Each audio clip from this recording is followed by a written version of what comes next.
But Benioff and Weiss, they've already announced what their next project post Game of Thrones on HBO is going to be. It's a show called Confederate. Why don't you educate the people on what this show is going to be about? Yeah.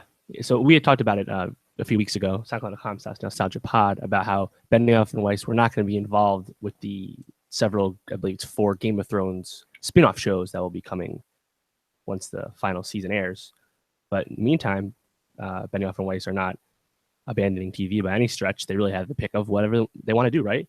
But they're keeping it in the HBO family and doing this show called Confederate. It's basically a alternate history show where the South won the Civil War and slavery continued, similar to Man the High Castle when the Nazis won the World War II.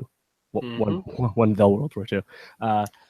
So as you can imagine, and if you've seen #NoConfederate by now, there's a bit of a backlash for making a show with, blatant racism and just slavery on TV. Rubs a lot of people the wrong way, the tastefulness of the show. On the other hand, you'll see that people say that, why do you want to censor anything? Just don't, watch it. And I see both sides to that.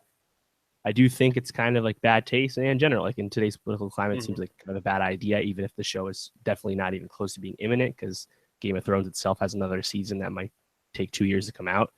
So I think it is kind of tough to be so rough on it right now, but it also doesn't seem like the best idea.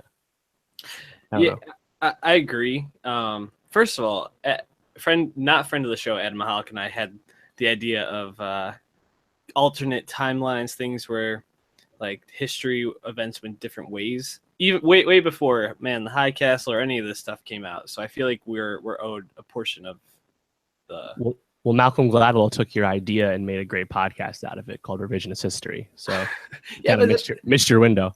It's not even like revisionist history. That if you listen to the podcast, only a couple of them really look at like what would have happened otherwise. Right.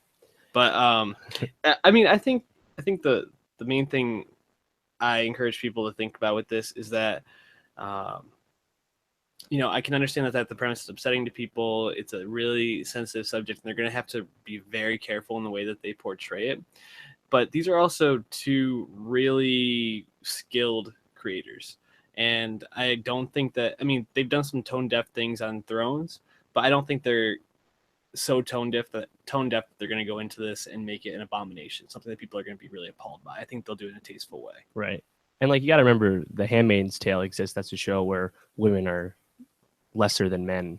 And that's definitely not a great feeling either in today's climate. So, and people like that show because it's actually really, really strong. So again, dystopian. It's going to be a while, but shout out Elizabeth Moss. Yeah, definitely. Reserve the judgment. Absolutely.